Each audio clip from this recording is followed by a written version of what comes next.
বিয়ের পরের দিনেই আমার জামাই এসে বলল, আপনার মেয়ে আমাকে খুশি করতে পারছে না, এবং এই কথা বলেই সে আমার মেয়েকে ছেড়ে চলে গেল। এই কথা শুনে আমার যেন মাথায় আকাশ ভেঙে পড়ল। আমি আমার মেয়েকে অনেক নামী ডাক্তারদের কাছে নিয়ে গিয়েছিলাম, কিন্তু সকলেই বললেন ওর শরীরে কোনো ত্রুটি নেই, সবকিছুই স্বাভাবিক। তারপর একদিন আমার মেয়ে আমাকে বলল, মা, আমার এক বন্ধু বলেছে যে একটি মন্দিরের কাছে একজন সাধু বাবা থাকেন, যিনি সব সমস্যার সমাধান করতে পারেন। তাই আমি মেয়েকে নিয়ে সেই সাধুর কাছে গেলাম। সেখানে সাধু বাবা বললেন, একে 7 দিন আমার এখানে থাকতে হবে। আমি আমার জ্ঞানে তৈরি করা বিশেষ তেল ওর শরীরে প্রয়োগ করব। তবেই সমস্যা দূর হবে। তার কথা আমার মেয়ে আমি সেখানে রেখে চলে আসি। কিন্তু আমার মনে অনেক ভয় শুরু হয় মেয়েকে একা রেখে আসার কারণে। তাই আমি মেয়েকে দেখতে সাধু বাবার কাছে যাই। সেখানে গিয়ে যা দেখলাম তাতে আমি অবাক হয়ে গেলাম। সাধু বাবার ঘরের দরজা খুলতেই চোখ গেল পাশের একটি ঘরে। সেই দৃশ্য দেখে আমার হৃদয় থমকে গেল। মনে হচ্ছিল যেন মাথা ঘুরে পড়ে যাব। আমার মেয়ে কিভাবে এমন কিছু করতে পারে তা বিশ্বাস হচ্ছিল না। সাধু বাবা, বন্ধুরা, আজকের গল্পটা অনেক বেশি স্পেশাল, আশা করি তোমাদের ভালো লাগবে। তাই গল্পগুলো ভালো লাগলে ভিডিওটি লাইক, শেয়ার এবং চ্যানেলটি সাবস্ক্রাইব করো। আমার নাম রুমি, আর আমার মেয়ে আমার জীবনের একমাত্র সহায়। আমার স্বামী আমার মেয়ের জন্মের কিছুদিন পরই মারা যান। তবে স্বামীর রেখে যাওয়া সম্পত্তির কারণে আমাদের অর্থের কোনো অভাব হয়নি। স্বামীর সমস্ত সম্পত্তি আমার নামে করে যাওয়ায় আমাদের জীবন বেশ সচ্ছল ছিল। স্বামীর চলে যাওয়ার পর আমি একাই আমার মেয়েকে বড় করে তুলেছি।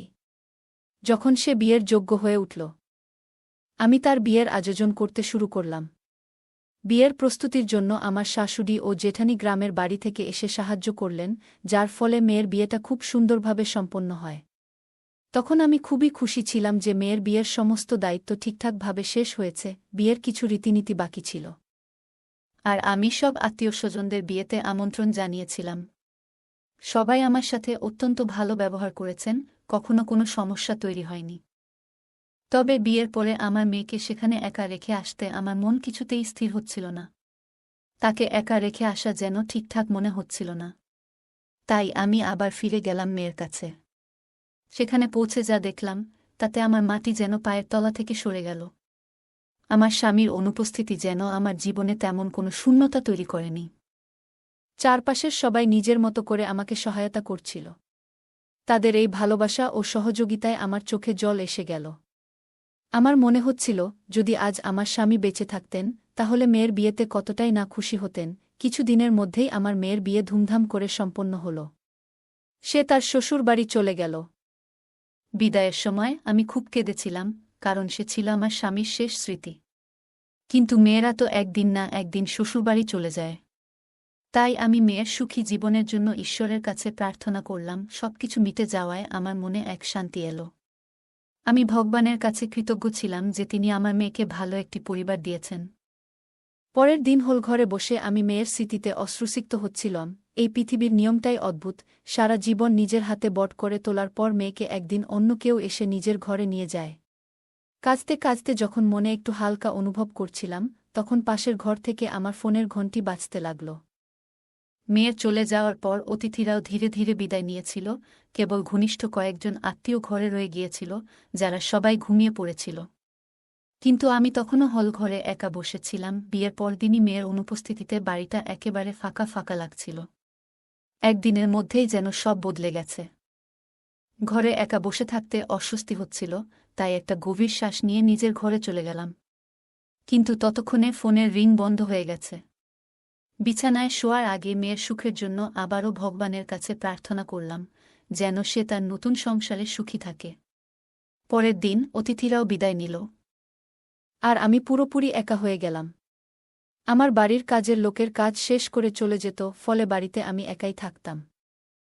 আজ মেয়ের বিয়ের দ্বিতীয় দিন, আর গৃহপরিচারিকা কাজ দ্রুত সেরে এসে জিজ্ঞেস করল সে একটু আগে যেতে পারে কিনা। তার কাজ শেষ হয়ে যাওয়ায় তাকে অনুমতি দিলাম। কিছুক্ষণ পরে আমার জামাই মেয়েকে নিয়ে হঠাৎ বাড়িতে চলে এলো। মেয়েকে দেখে খুব খুশি হলাম, কিন্তু জামাই যখন বলল যে সে মেয়েকে আমার কাছেই রেখে যাবে, তখন আমি স্তব্ধ হয়ে গেলাম। এত শীঘ্রই সে মেয়েকে ফিরিয়ে দেবে ভাবিনি। মনে হলো হয়তো কোনো রীতি বা অনুষ্ঠান বাকি আছে, তাই তারা এসেছিল। কিন্তু জামাই বলল, আপনার মেয়ে আমাকে খুশি রাখতে পারছে না, তাই আপনি ওকে নিজের কাছেই রাখুন। এই কথা শুনে আমার লজ্জায় মাথা নত হয়ে গেল। কিভাবে কথা বলবো বা কি প্রশ্ন করব তা কিছুই বুঝতে পারছিলাম না। মেয়েও মাথা নিচু করে দাঁড়িয়েছিল। জামাই যখন মেয়েকে রেখে চলে যেতে চাইল, তখন আমি তার হাত ধরে বোঝানোর চেষ্টা করলাম। আমি বললাম, দয়া করে এমনটা করবেন না। আমি ক্ষমাপ্রার্থী যদি কোনো ভুল হয়ে থাকে। আমি ওকে বুঝিয়ে বলব। ও এখনও নতুন, সংসার জীবনের অনেক কিছুই জানে না। যদি কোনো ত্রুটি হয়ে থাকে তবে আমি আপনার কাছে ক্ষমা চাইছি। এত তাড়াতাড়ি সিদ্ধান্ত নেবেন না। দয়া করে ওকে আবার নিজের বাড়িতে নিয়ে যান। আমার মনে হচ্ছিল, যদি লোকে শুনতে পায় যে বিয়ের পরের দিনই জামাই আমার মেয়েকে ছেড়ে দিয়ে গেছে, তাহলে কত কথাই না উঠবে। কিভাবে মানুষকে বোঝাবো, আর তাদের প্রশ্নের কি উত্তর দেব? লোকে যদি আমার মেয়ের চরিত্র নিয়ে কিছু বলে, আমি সেটা সহ্য করতে পারব না। সত্যি কি আমার মেয়ের কোনো ভুল ছিল, নাকি জামাই আমাকে মিথ্যে কিছু বলছে, এখনও জানি না, তবে আমার কথা তার উপর কোনো প্রভাব ফেলল না। সে আমার দিকে তাকালো না, বরং হাত ছাড়িয়ে বলল, আপনার মেয়েকে এখানেই রেখে যাব, এবং চলে গেল।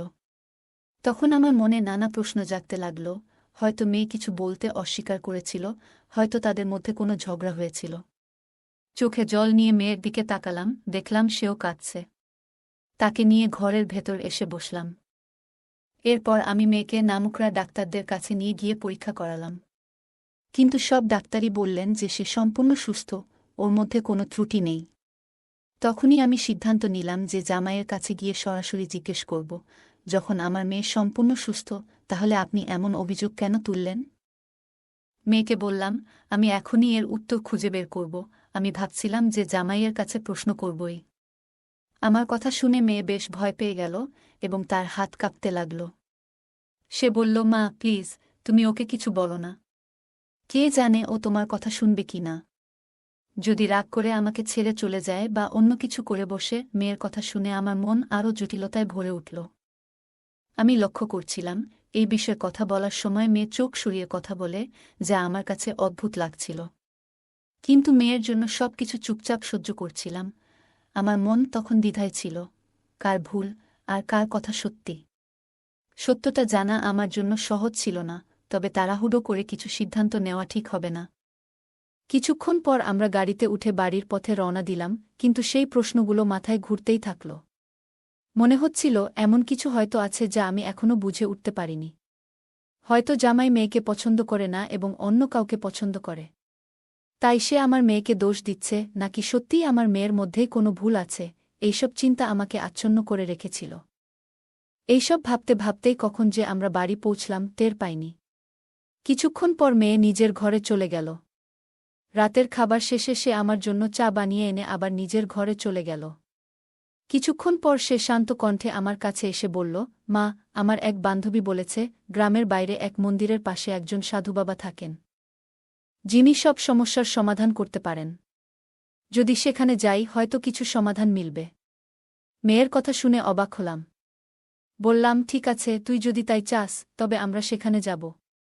ভাবলাম, যদি সত্যিই সেই সাধুবাবার কাছে কোনো সমাধান থাকে, তবে হয়তো মেয়ের জীবন আবারও সুন্দর হয়ে উঠবে।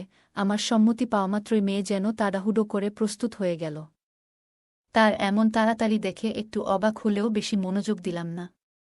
আমরা সাধুবাবার কাছে যাওয়ার জন্য রওনা হলাম এবং কিছুক্ষণ পর সেখানে পৌঁছলাম। কিন্তু সেই জায়গার পরিবেশ দেখে কিছুটা চমকে গেলাম। সাধারণত যেখানে সাধুবাবার কাছে ভিড় থাকে সেখানে আজ কেউ নেই। চারপাশে অদ্ভুত নীরবতা আর এক ধরনের অস্বস্তিকর অনুভূতি ছিল। আমি আর মেয়ে সেই কক্ষে প্রবেশ করলাম আর চারপাশে চোখ বুলিয়ে দেখলাম। সাধুবাবার কাছে পৌঁছেই মেয়ের পরিস্থিতির সব কথা বললাম। তিনি মনোযোগ দিয়ে সব শুনলেন এবং বললেন, আপনার মেয়েকে 7 রাত এখানে থাকতে হবে। আমি তাকে বিশেষ তেল দিয়ে মালিশ করব। এসব বলতে গিয়ে তিনি একবারও আমাদের দিকে তাকালেন না। তার দৃষ্টি নিচু ছিল আর তিনি মন্ত্রপাঠে ব্যস্ত ছিলেন। তার এমন আচরণে আমার ভেতরে কিছুটা অস্বস্তি হচ্ছিল।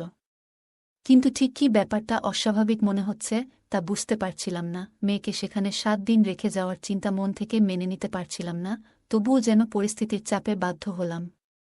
মেয়ের জীবনে শান্তি ফেরানোর জন্য আমি এই সিদ্ধান্ত নিলাম। কারণ জানতাম সমাজে তালাকের কালিমা নিয়ে মেয়ের বেঁচে থাকা সহজ হবে না। ধনী হোক বা গরিব, আমাদের সমাজে দোষ সবসময় মেয়ের ঘাড়েই পড়ে, তাই নিজের মনকে শক্ত করে তাকে সেখানে রেখে বাড়ি ফিরে এলাম। কিন্তু বাড়িতে এসেও মন যেন ওই সাধুবাবার কাছেই পড়ে রইল। সবকিছু যেন কিছুটা অস্বাভাবিক ঠেকছিল। বারবার মনে হচ্ছিল, আমি কি কোনো ভুল কিছু করলাম নাকি? আবার বিকেল হতে না হতেই মনে হলো আবারও সেখানে যাওয়া উচিত। প্রথমে ভাবলাম কিছু খেয়ে একটু শান্ত হয়ে যাই, তারপরই যাব। কিন্তু মনের মধ্যে অশান্তি এতটাই বাড়তে লাগল যে আর অপেক্ষা করতে পারলাম না। বাড়ি থেকে বেরিয়ে সেখানে ফেরার জন্য প্রস্তুতি নিলাম, তৈরি হচ্ছিলাম, তখন হঠাৎ পাড়ার এক মহিলা আমাকে ডেকে বললেন, এই রাতবেলায় কোথায় যাচ্ছ? সব ঠিক আছে তো? তোমাকে বেশ চিন্তিত লাগছে। তার কথা শুনে থমকে গেলাম। কিছু না বলে বেরিয়ে গেলে হয়তো সে সন্দেহ করত আর প্রশ্ন করতেই থাকত। অন্যদেরও জানিয়ে দিতে পারত। তাই বললাম, না, তেমন কিছু না।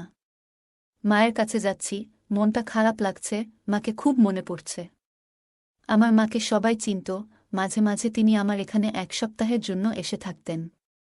তখন পাড়ার সবাই তার কাছে আশীর্বাদ নিতে আসত, মাও তাদের সবার সঙ্গে খুব আন্তরিকতার সঙ্গে মিশতেন। আমার মুখ থেকে মায়ের কথা শুনে প্রতিবেশী বললেন, হ্যাঁ, তুমি ঠিকই বলেছ। তোমার মেয়ের বিয়ে হয়েছে বলে হয়তো একটু একাকিত্ব অনুভব করছ। বলে তিনি আমার পাশে এসে দাঁড়ালেন এবং নানা বিষয়ে কথা বলতে শুরু করলেন। কিন্তু তখন তার সঙ্গে কথা বলার কোনো ইচ্ছাই ছিল না। আমার মন ছিল শুধু মেয়েকে নিয়ে। ভাবছিলাম, কত ভেবেচিন্তে মেয়ের জন্য এই সম্পর্ক ঠিক করেছিলাম যাতে সে সুখে থাকে। কিন্তু কে জানত এমন পরিস্থিতি তৈরি হবে। প্রতিবেশী তখনও নানা বিষয়ে কথা বলেই যাচ্ছিলেন, কিন্তু আমার মন সেখানে ছিল না। শুধু চাইছিলাম কোনোভাবে তার থেকে মুক্তি পেতে। তিনি আবার জিজ্ঞাসা করলেন, তোমার কি কোথাও যাওয়ার ছিল? আমি মাথা নেড়ে সায় দিলাম, কিন্তু কথা বাড়াতে ইচ্ছা ছিল না। অবশেষে তার থেকে মুক্ত হয়ে বাইরে বের হলাম। পুরো সময় মেয়েকে নিয়ে ভাবছিলাম, আর একটা অজানা আশঙ্কায় মন ছটফট করছিল। মনে হচ্ছিল, এভাবে চলতে থাকলে যেন শান্তি আর ফিরে পাব না। আমার মনের ভেতরে প্রশ্ন আর সন্দেহ ক্রমাগত ঘুরছিল। ভাবছিলাম, প্রতিবেশীকে যদি সব বলে দিই, সে হয়তো আরও রং লাগিয়ে এই ঘটনাটা পাড়ার সবার মাঝে ছড়িয়ে দেবে। মেয়ের এই পরিস্থিতি আমাকে এতটাই লজ্জিত করে তুলেছিল যে কারো সামনে যাওয়ার সাহস পাচ্ছিলাম না। আমার মেয়েকে জামাই বাড়িতে রেখে গেছেন 2 দিন হল, আর আশেপাশের মানুষ কি বলবে সেই চিন্তাও মাথায় ঘুরছিল। কোনো সিদ্ধান্তে পৌঁছাতে পারছিলাম না, মনে শুধু ঘুরছিল কেন জামাই এমন সিদ্ধান্ত নিলেন। কেন বললেন যে আমার মেয়ে তাকে সুখী করতে পারছে না? এই চিন্তা মাথায় নিয়ে আবার সেই জায়গায় পৌঁছালাম যেখানে কয়েক ঘন্টা আগেই মেয়েকে রেখে এসেছিলাম। গাড়ি থেকে নেমে গভীর শ্বাস নিলাম আর দ্রুত পা চালিয়ে ভেতরে ঢুকলাম। কারণ মেয়েকে নিয়ে একরাশ সন্দেহ আর চিন্তা আমাকে ঘিরে ধরেছিল। এই দিনে কারো ওপরও বিশ্বাস করা কঠিন, তাই দ্রুত মেয়ের কাছে পৌঁছানোর জন্য এগিয়ে যাচ্ছিলাম। আমার মেয়ে কি ঠিক আছে?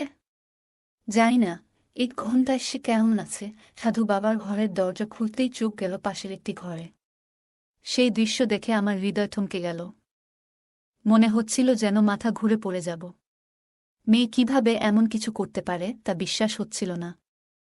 দেখলাম মেয়ে সামনে বসে, আর 30 বছরের মতো এক যুবক, যাকে সবাই সাধু বাবা বলত, তার মাথা মেয়ের কোলে রেখে শুয়ে আছে। দুজনেই হাসতে হাসতে কথা বলছিল। আমি বাইরে থেকেই তাদের কথাগুলো শুনতে পাচ্ছিলাম। সেই যুবক বলছিল, তোমার বিয়ের খবর শোনার পর থেকে এক মুহূর্ত স্বস্তিতে কাটাতে পারিনি। আমার মেয়ে তার হাত ধরে মৃদু হেসে বলছিল, এই জন্যই তোমাকে তোমার কাছে নিয়ে এসেছি, যেন তুমি নিশ্চিত হও যে আমার স্বামী আমাকে কখনো স্পর্শ করেনি। আমি এমন ব্যবস্থা করেছি যাতে আমরা সবসময় একসঙ্গে থাকতে পারি। আমার স্বামী আমার মুখও আর দেখতে চাইবে না। মেয়ে শান্তভাবে তার হাত ধরে কথা বলছিল, এবং আমার ভেতরটা ক্রমশ পুড়ে যাচ্ছিল। এতদিন আমি জামাইকে ভুল বুঝছিলাম, আসল দোষটা যে মেয়ের, তা জানতে পেরে নিজেই হতবাক হয়ে গেলাম। তাদের কথাগুলো আর সহ্য করতে পারছিলাম না, তাই রাগের মাথায় দরজা ঠেলে খুলে দিলাম। দরজা খোলার শব্দে দুজনেই চমকে উঠে দাঁড়াল। ঘরের ভেতরে ঢুকে আমি মেয়ের হাত ধরে তাকে এক চড় মারলাম। তারপর বললাম, এমন কাজ করার সময় তোমার একবারও লজ্জা হল না? মায়ের কথা একবারও মনে পড়ল না? একা হাতে তোমাকে মানুষ করেছি। আবারও তার গালে এক চড় কষালাম। আমার এই রূপ দেখে সেই কথিত সাধু মেয়েকে বাঁচানোর জন্য এগিয়ে এলো, কিন্তু আমার রাগ দেখে চুপচাপ মাথা নিচু করে দাঁড়িয়ে রইল। রাগে ফুঁসতে ফুঁসতে মেয়েকে জিজ্ঞেস করলাম, তুমি তোমার স্বামীকে এমন কি বলেছ যে সে তোমাকে বাপের বাড়িতে রেখে চলে গেল? তখন মেয়ে কাঁদতে কাঁদতে আস্তে আস্তে বলল, আমি স্বামীকে বলেছি, কেন তুমি আমার সঙ্গে বিয়ে করলে? আমি সন্তান জন্ম দিতে পারব না, আমার দ্বারা কোনো সন্তান হবে না। তুমি কেন তোমার জীবন নষ্ট করছ? আমাকে ছেড়ে দাও, আমার মা তোমাদের সবার সাথে প্রতারণা করেছে। মেয়ের মুখ থেকে এই কথা শুনে মাথায় হাত দিয়ে বসে পড়লাম। এতটাই রাগ হলো যে মনে হলো তার গলা টিপে ধরে সব শেষ করে দিই। আমার মেয়ে এমন কৌশলে সবকিছু করল কিভাবে? আমি তো কখনো এমন শিক্ষা দিইনি। তবু কেন এমন পথে সে হাঁটল? তখন মেয়ে মাথা তুলে বলল, মা, আমি ওকে ভালোবাসি আর তাকেই বিয়ে করব। সে তখন নির্ভয়ে আমাকে তার কথাগুলো বলছিল, সাহস নিয়ে মুখের উপর বলছিল। কিন্তু সেই সময় আমি কিছু বলিনি, তাকে টেনে নিয়ে বাড়িতে চলে এলাম। বাড়িতে ফিরে তাকে বুঝানোর চেষ্টা করলাম, দেখো মেয়ে, আবেগে ভেসে কোনো সিদ্ধান্ত নিও না। জানি তুমি ওকে ভালোবাসো, কিন্তু ভাবো, এখন তোমার বিয়ে হয়ে গেছে, এখন তোমার একজন স্বামী আছে এবং তোমার জন্য নিজের সম্পর্কের দিকে মনোযোগ দেওয়া জরুরি। আমি তাকে অনেক বোঝানোর চেষ্টা করেছিলাম, কিন্তু সে আমার কোনো কথাই শুনতে চাইছিল না। অবশেষে নিরুপায় হয়ে আমি তাকে তার স্বামীর কাছে নিয়ে গেলাম। তার স্বামীর সামনে গিয়ে আমি সব সত্যি কথা বলে দিলাম এবং আমার মেয়ের পক্ষ থেকে ক্ষমাও চাইলাম। এটা শুনে তার স্বামী বলল, না, আমি আর তাকে আমার সঙ্গে রাখতে পারব না। যে মেয়ে অন্য একজনের জন্য নিজের স্বামীকে ছেড়ে দিতে পারে সে কখনো সুখী হতে পারবে না। আমি এত বড় মনের মানুষ নই যে সব কিছু জেনে শুনে এমন একজন মেয়েকে গ্রহণ করব। আমি তাকে তালাক দেব এবং অন্য কারো সঙ্গে বিয়ে করব। আমি তার সামনে মাথা নত করে দাঁড়িয়েছিলাম। আমি জানতাম সে একজন খুব ভালো মানুষ এবং আমার মেয়ে তার সঙ্গে খুব সুখী হতে পারত। আজ না হোক কাল সব ঠিক হয়ে যাবে বলে আমি আশা করেছিলাম। কিন্তু আমার সমস্ত প্রচেষ্টা সত্ত্বেও সে আমার কথা মানেনি। অবশেষে তার স্বামী আমার মেয়েকে তালাক দিল এবং অন্য কারো সঙ্গে বিয়ে করল। এরপর আমি আমার মেয়ের বিয়ে সেই ব্যক্তির সঙ্গে দিয়ে দিলাম যাকে সে সত্যিই ভালোবাসত। সে তার প্রথম স্বামীকে স্পর্শ করতেও চায়নি, তাই আমি সিদ্ধান্ত নিলাম যে তার দ্বিতীয় বিয়ে সেই ব্যক্তির সঙ্গেই হওয়া উচিত যাকে সে ভালোবাসত। আমি আমার মেয়েকে রাগান্বিত হয়ে বললাম, আজ থেকে তোমার সাথে আমার আর কোনো সম্পর্ক নেই, আর কোনো দিনও আমার সামনে আসার চেষ্টা করো না। তোমার বাবা চলে যাওয়ার পর আমি একা তোমাকে বড় করেছি। তুমি তখন খুব ছোট ছিলে। চাইলে আমি অন্য কারো সাথে বিয়ে করে নতুন জীবন শুরু করতে পারতাম, কিন্তু আমি সেটা করিনি। তোমাকে সঠিক শিক্ষা ও ভালো জীবন দেওয়ার চেষ্টা করেছি যাতে তোমার কোনো অভাব না হয়। কিন্তু তার পরিবর্তে তুমি আমাকে কি দিলে? এই কথাগুলো বলে আমি তাকে বাড়ি থেকে বের করে দিলাম। কিভাবে সে এখন বাঁচছে, কেমন আছেন তার স্বামী, এসব নিয়ে আমি আর কোনো খোঁজ খবর রাখিনি। তার বিয়ে হয়েছে 7 বছর হলো, আর এই 7 বছরে একবারও সে আমার কাছে আসেনি। তবে হঠাৎ একদিন সে এসে আমার সামনে দাঁড়াল এবং বলল, মা, আমি যে মিথ্যা বলেছিলাম যে আমি সন্তান সম্ভবা হতে পারি না, সেটা এখন সত্যি হয়ে গেছে। এই 7 বছরে আমি কখনোই মা হতে পারিনি।